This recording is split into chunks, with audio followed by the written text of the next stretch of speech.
Hi everyone, it's me. Welcome to my first ever bookmas video. I am so excited. We are going to have so much fun this month, but I'm getting ahead of myself here. If you are new here, I am Jamie. I post lifestyle and book content here on YouTube. This year is my first year participating in Vlogmas or Bookmas, where I will be posting more than usual. I'm not going to be posting every single day, but I will be posting twice a week, once on Sundays at 9 a.m. EST and once on Wednesdays at 12 p.m. EST. We have a lot of fun stuff planned for this month that I'm so excited about, but today's the first bookmas video. We are actually going to start the festivities with a reading wrap up, and that's what today's video is going to be. Those of you who do enjoy more of my vlog style content, don't you worry. The rest of my bookmas videos that I have planned are going to be more vlog style reading vlogs as well as lifestyle vlogs, all kind of thrown into one beautiful medley of a video. I will be talking more about bookmas at the end of this video, but first of all, we need to do our November reading wrap up. So let's get into it. So in this November reading wrap up, I actually don't have as many books as I read compared to my October reading wrap up, where I think I read like 11 books plus rereads. I overall read 7 books in November, and that is still a good amount, but there are 2 reasons why I didn't read as many. The first reason being I got sucked into Iron Flame and Fourth Wing for like a week and a half and couldn't get out of it. And then the second reason is I am filming this November reading wrap up a little bit early. It is actually November 25th today, and I'm just filming this a little bit ahead of time so I have more time to give you bookmas content in December. But 7 books is still good. So I started off this month by reading The Unmaking of June Farrow by Adrienne Young. I actually did start this book at the end of October, but I finished it in November. This book was so good, you guys. It was so good. I kind of like stopped thinking about it just because of the whole Iron Flame fiasco this month, but now thinking back, I'm just like, this was a really good read. So The Unmaking of June Farrow is an adult fantasy mystery. We follow a woman named June Farrow, as the title says, who lives in a small farming town called Jasper. At the beginning of this book, we kind of get introduced to a couple different mysteries. There's something weird going on with her family. There was also a disappearance in town, a murder from a long time ago that never got solved, and we follow June as she uncovers lots of family history, lots of family secrets, and also a lot to do with her farming town. This is a fantasy set kind of in the real world, and the magic in this book is very subtle, I guess. It's not like the major plot point of this book, although it contributes a lot to the story, but it's not like a high fantasy. Like there's no dragons and witches and fae and stuff like that. So this is a more real world fantasy with a lot of like murder mystery vibes. So this was the first book I ever read from Adrienne Young, and I obviously very much loved it. The writing was so moody. It was like the perfect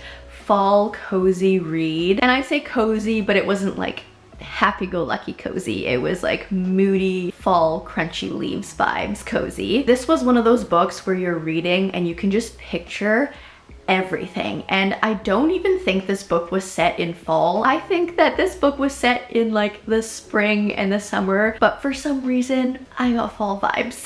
The pacing of this book is also something that I just noticed was done really well in this book. I was captivated the entire way through. There were no laggy parts, which I find to be pretty rare in books these days. It was exactly the length it had to be. And yeah, while I was reading this book, I was just like mystified for the first 3/4 of this book. I was so enthralled in this world, in this story. I also had no idea what was happening. Like the mystery part of it was done very well. Yeah, this book also made me cry at the end of it, which I think is always a good sign.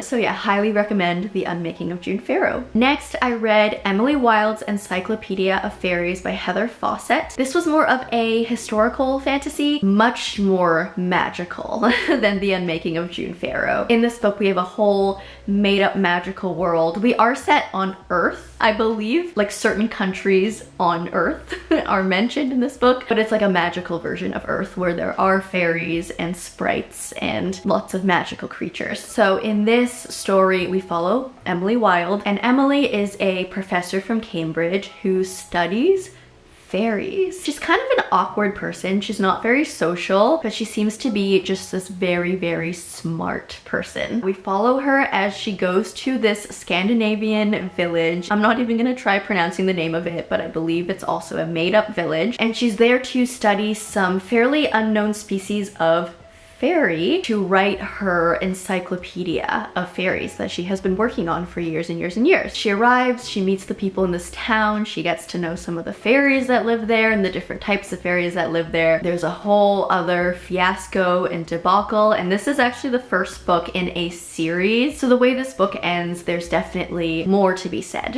and more to be done in the story. There is like a whole separate fairy world. I believe it's actually called Fairy, like the world of fairies in this world is called Fairy, and we barely skim the surface of fairy in this book. So I think the next couple of books in this series are going to be even more magical. There is some great found family in this book. There's a little bit of romance, which I'll talk about, but there's definitely like a romance subplot. It wasn't the main focus of this book. And my thoughts, okay. Being 100% honest, when I picked this book up, I had no idea what it was. I just saw the cover, thought it was absolutely beautiful, and picked it up. And I know that we're not supposed to judge books by their covers, but really, who doesn't judge a good cover? So yeah, when I purchased this book, I kind of blindly went into it, which is kind of fun sometimes. And now, after reading the book, what I can say about it is that it is a very, very, very cozy book. Probably one of the coziest reads I have ever read. This is like full winter cozy. We are set in this very, very northern village, so there's a lot of talk about winter, snow. We're living in a sort of a cabin. We have to chop wood to make fires to keep warm, you know, like that vibe. So very, very winter. And yeah, I thought the writing in this book was very beautiful. It was very poetic, and the dialogue in this book had kind of a classic feel. The POV of this book was also very interesting. We were told the story in first person, but the book was written kind of like journal entries. So this specific book that we are reading is supposed to be Emily Wilde's journal. You know, in the plot, she is here to write her own encyclopedia, but she keeps a journal to kind of document more of her personal experiences as she's going through her research. I will say that I personally don't think the story in this book was the strongest. The structure, the pace of it was just a little off to me. I found the first 60% of the book very, very slow, and I felt like I didn't really connect with the characters until about 75% of the way into this book. So yeah, I did mention there was a little bit of romance in this book as a subplot, and I love reading romance, okay? Like most of the books I read have at least a romance subplot in them, but I didn't feel this romance. I wasn't really into it, so I feel like the romance could have been left out of this book and I would have enjoyed it more. Just from the way the romance happened. Maybe it was the dialogue, maybe it was the way it was written. I just didn't feel that yearning. I also feel like because the romance was a subplot, we didn't really have enough time to develop that romance, and so for me it just kind of seemed to come out of nowhere all of a sudden. If there wasn't enough space in the book to really fully develop that romance well, then maybe it should have just been left out. But again, this book is a series, so maybe it was kind of just setting up the foundation for the coming books, but who knows.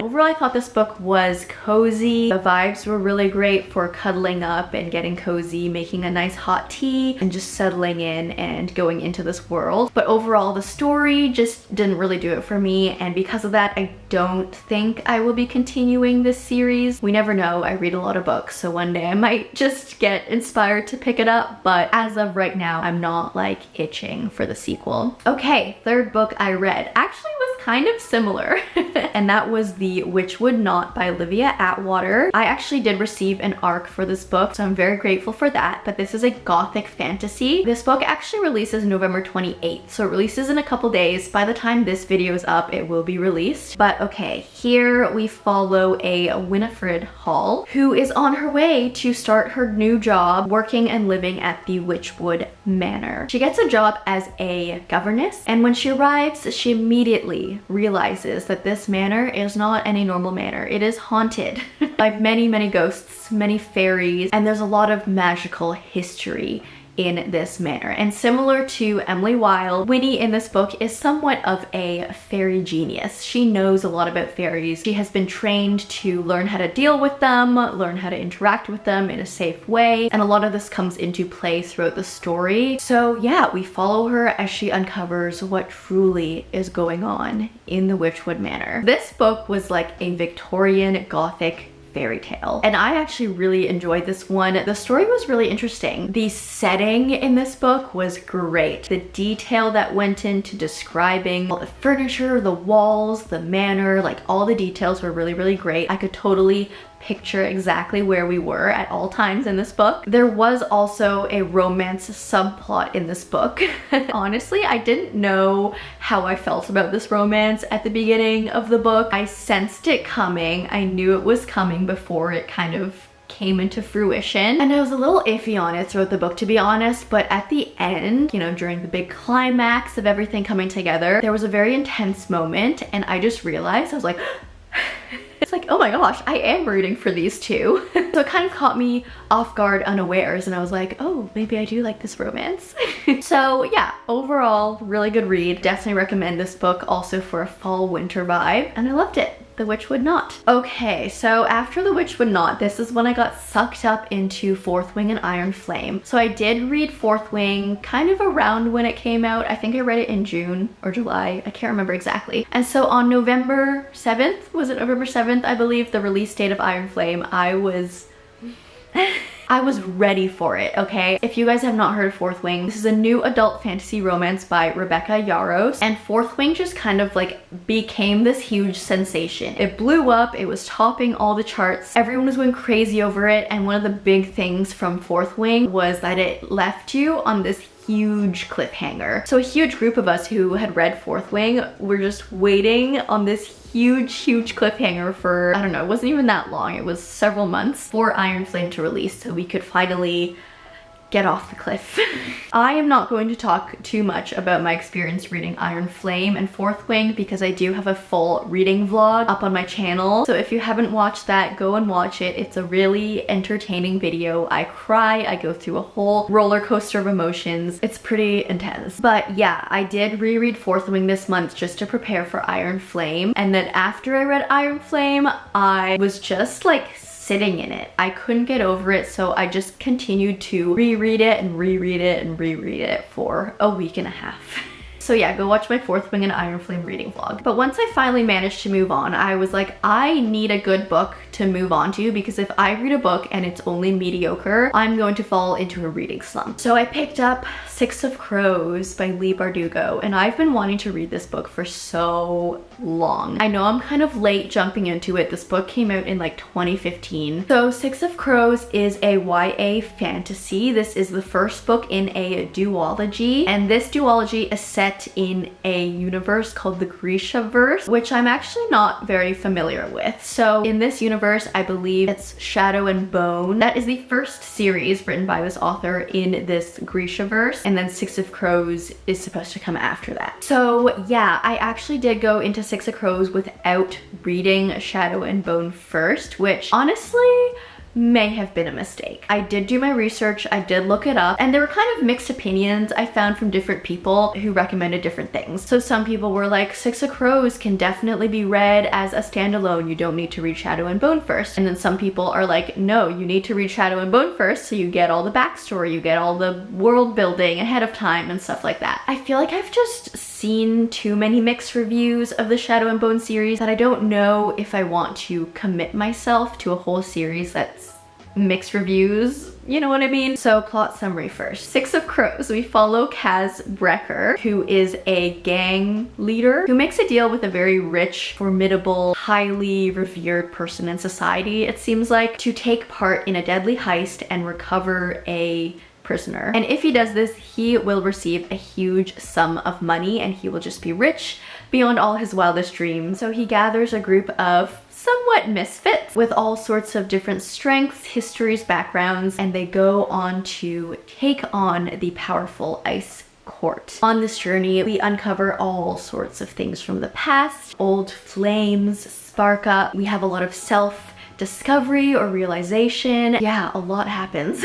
I will say say, going back to the whole Grishaverse and Shadow and Bone thing, for the first like a third, maybe half of this book, I was just so confused. I could not grasp the world building. I was having a hard time. There was all this new terminology that I was supposed to learn and I couldn't remember. And I feel like because of that, it took away from the story for me. Like I couldn't focus on what was going on in the story because my brain was just trying to figure out the world and the magic system. I don't know if that was because of the way the book was written or if it was just because I hadn't read Shadow and Bone. Maybe I would have been able to pick it up a lot quicker if I had read it. And I was kind of sad about it because I had heard so many amazing things about this book. So many people are like, this is one of the best fantasy books ever. I expected to be blown away by it. And for the first half of the book at least, I wasn't, and I couldn't really get into it. Another reason that might explain it is I don't really read a lot of gang books, like street gang books or heist books. And while I was reading this, I was like,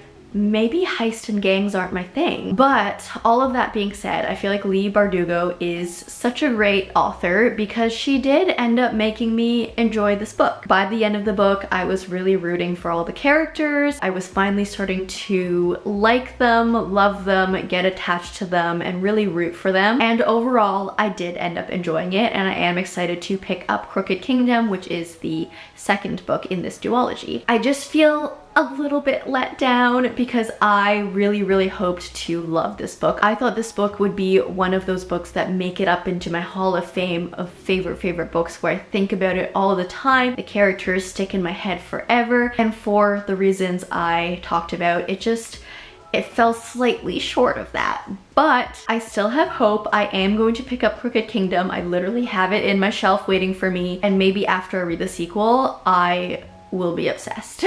I still did give this book a 4.5 rating, so obviously I fully enjoyed it, really loved it, but it just wasn't a 5-star, and I really wanted it to be a 5-star. Okay, and then we have one more book to talk about, and that is One for My Enemy by Olivia Blake. So this is an urban fantasy romance. It is a standalone, and essentially it's a Romeo and Juliet retelling, but a lot more convoluted. We are set in modern day New York, so we have phones, we have technology, and we have two feuding families. On one side we have the Antonova sisters, this female family of 7 sisters, I believe. They're ruthless, they're cunning, they're beautiful, and they are led by their mother, Baba Yaga. And then on the other side, we have the Fedorov family, and this is the male counterpart. This is the rival of the Antonova sisters. And this family is made up of 3 brothers led by their brutal, powerful father, Koschei the Deathless. So yeah, we essentially have the Romeo and Juliet story, which I feel like doesn't have to be explained. Mixed in with modern day New York, we have witches as well. Both of these families are magical. They are witch families, and there's a lot of politics, family wars, lots of like going behind each other's backs. Okay, so my thoughts. I did talk about this, I think, in my November TBR video, but I picked this book up because Olivia Blake